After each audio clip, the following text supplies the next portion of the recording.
दब जाएगी। तब इसको खत्म करने के लिए उन्होंने शिवा सुब्रमण्यम अय्यर ने अपने घर से इसकी शुरुआत की। कैसे?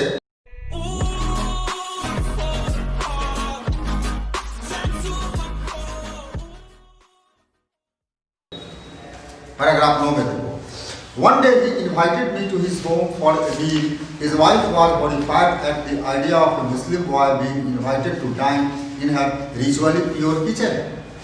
उन्होंने एक दिन एपीजे अब्दुल कलाम को अपने घर खाने पर बुलाया। शिवा सुब्रमण्यम ने, वो जानते थे कि उनकी वाइफ कैसी है, ठीक है। अब जब उनकी वाइफ को यह पता चला कि एक मुस्लिम लड़का उनके घर पर आकर खाएगा तो क्या उसका किचन अपवित्र नहीं हो जाएगा। Shiva Subramaniam Iyer was not perturbed, nor did he get angry with his wife, but instead served me his own hands and sat down beside me to eat his meal. Shiva Subramaniam Iyer इस चीज़ को जानते थे कि क्या होने वाला है। उन्होंने अपने वाइफ को तो कुछ नहीं कहा, बल्कि उन्होंने खुद अपने हाथ से खाना निकाला और वह एपीजे अब्दुल कलाम के साथ खुद खाने के लिए बैठ गए। His wife watched us from behind the kitchen door. I wonder whether she had observed any difference in the way I ate rice, drank water or cleaned the floor after meal. वह कहते हैं, APJ Abdul कलाम कहते हैं कि मैं देख रहा था कि शिवा सुब्रमण्यम अय्यर की जो वाइफ थी वह अलग हटकर दूर किचन से वह उन दोनों को देख रही थी। वह कहते हैं कि मुझे नहीं लगता कि जैसा मैं खा रहा था उसी तरह से हमारे टीचर भी खा रहे थे, जैसे मैं पानी पी रहा था वही तरीके से हमारे टीचर भी पानी पी रहे थे। हमारे काम करने में तो कोई अंतर नहीं था, तो फिर धार्मिक आधार पर अंतर क्यों? When I was leaving his house, Shiva Subramaniam Iyer invited me to join him for dinner again the next weekend. जब खाना खाकर वह लौटने लगे तो शिवा सुब्रमण्यम अय्यर ने एपीजे अब्दुल कलाम को अगले सप्ताह फिर अपने घर पर डिनर पर इनवाइट किया। Observing my hesitation, he told me not to go upset, saying, once you decide to change the system, such problems have to be confronted. जैसे ही उन्होंने कहा कि तुम अगले वीकेंड शनिवार के दिन तुम मेरे घर पर खाना खाने के लिए आना, तो एपीजे अब्दुल कलाम कुछ असहज हो गए, क्योंकि उन्होंने शिवा सुब्रमण्यम अय्यर के वाइफ के इमोशन को, उसके रिएक्शन को नोट कर लिया था। तब वहाँ पर टीचर उनको एक बड़ा इंपॉर्टेंट बात कहते हैं, क्या कहते हैं कि once you decide to change the system, such problems have to be confronted. देखो एपीजे, समाज में बहुत सारा प्रॉब्लम होता है, ठीक है, और उन प्रॉब्लम को खत्म करके ही आदमी आगे बढ़ता है। अगर एक बार तुम यह समझ लोगे कि हमें इस समस्या को खत्म कर लेना है, तब वह समस्या खत्म होगी। समस्या से भागने से कोई भी समस्या खत्म नहीं होती, बल्कि वह समस्या और बढ़ जाती है। तो तुम चिंता नहीं करो कि कौन क्या सोच रहा है, बल्कि तुम अपने नेक काम में लगे रहो। मिशन में जब तुम लगे रहोगे तभी तुम्हें सफलता मिलेगी।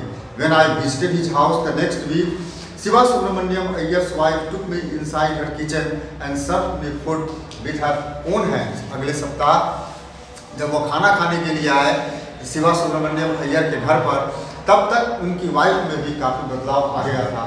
वह खुद से एपीजे अब्दुल कलाम को अपने किचन में ले गई और अपने हाथ से उन्होंने खाना निकाल कर एपीजे अब्दुल कलाम को खिलाया। बच्चों, ऐसा होता है ना, हमें लगे रहना पड़ता है। Then the Second World War was over and India's freedom was imminent. Indians will build their own India, declared Gandhi. The whole country was filled with an unprecedented optimism. I asked my father for permission to leave Rameswaram and study at the district headquarters in the Ramanathapuram. बच्चों, उस समय तक second world war समाप्त हो गया था और गांधी जी के नेतृत्व में भारत में आज़ादी की लड़ाई चल पड़ी थी। उसी समय एपीजे अब्दुल कलाम ने अपने पिता से कहा कि रामेश्वरम में अब आगे पढ़ने लिखने की जो व्यवस्था होनी चाहिए वह व्यवस्था वहाँ मौजूद नहीं थी। तब उन्होंने अपने पिता से कहा कि वह रामेश्वरम से बाहर, है ना, वह पढ़ने के लिए जाना चाहते थे और वह जगह था रामनाथापुरम, जहाँ पर हायर स्टडी की पर्याप्त व्यवस्था थी। He told me as if thinking aloud, Abdul, I know you have to go away to grow. Does the seagull not fly across the sun alone and without a nest? बच्चों, APJ Abdul Kalam के पिता, एक माता पिता को भी पता रहता है अपने बाल बच्चों के क्षमता के बारे में कि वह क्या कर सकता है और नहीं कर सकता है। एपीजे अब्दुल कलाम के क्वालिटी को उनके पिता भी भली भांति ऑब्जर्व कर चुके थे। वह जानते थे कि इस बच्चे में कुछ ऐसी बात है कि आगे जाकर यह कुछ बनने वाला है। जब एपीजे अब्दुल कलाम कहे कि हम रामेश्वरम छोड़कर हम ये जाना चाहते हैं दूसरी जगह पढ़ने के लिए, जगह का नाम अभी तुमको बताए थे रामनाथापुरम, तब उनके पिता ने यह नहीं कहा कि तुम जाओ। देखो उनका स्टेटमेंट क्या था, वह कहते हैं कि Abdul I know you have to go away to grow. Abdul मैं जानता हूँ कि तुम्हें बड़े होने के लिए रामेश्वरम को छोड़ना है, मुझे पता है और ऐसा होना भी चाहिए, क्योंकि does the seagull not fly across the sun alone and without a nest. Symbolic line, seagull एक समुद्री चिड़िया का नाम है, ठीक है। सीगल का एक ऐसा कैरेक्टर है, 10th क्लास में तुमको पढ़ाएंगे, इस पर एक चैप्टर भी है कि सीगल जो है उसको नेस्ट बनाने के लिए वह जहाँ रहती है उस जगह को छोड़कर वह कहीं दूसरी जगह अपना घोंसला बनाना उसका नेचर है। तो जो आदमी को कुछ बनना रहता है, समझे बच्चों, उस आदमी में एक सबसे बड़ा खास गुण क्या होगा जिसको कहते हैं नॉस्टैल्जिया। अब नॉस्टैल्जिया क्या है, तो नॉस्टैल्जिया मतलब होता है घर पर रहने की बीमारी, होम सिकनेस। जो आदमी कुछ करना चाहता है जिंदगी में वह होम सिक नहीं होता, वह कहीं भी जाएगा, वह जाने के लिए, घर छोड़ने के लिए बिल्कुल वह हमेशा तैयार रहता है, और घर छोड़ने में उसे कोई काफ़ी दिक्कत और तकलीफ भी नहीं होती है ना, क्योंकि उसे एक मिशन पूरा करना रहता है। लेकिन बहुत आदमी को घर से बाहर कहीं जाकर काम करने में, कहीं रहने में बड़ा दिक्कत महसूस करता है। तो जिस आदमी में होम सिकनेस है वह आदमी शायद ज़िंदगी में बहुत आगे तक नहीं बढ़ पाता है।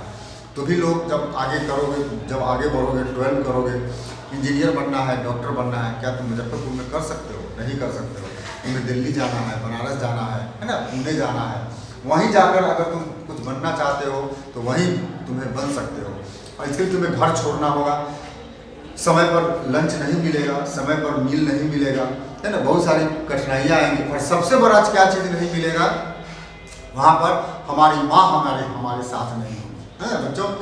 पिता से दूर जाने में कोई खास दिक्कत नहीं महसूस होता, लेकिन माँ के आंचल से बाहर निकलना यह बड़ा तकलीफ दे है, ठीक है। और जब हम कहीं बाहर जा रहे होते हैं तो पिताजी तो बिल्कुल नॉर्मल रहते हैं, लेकिन माँ अपसेट हो जाती है ना।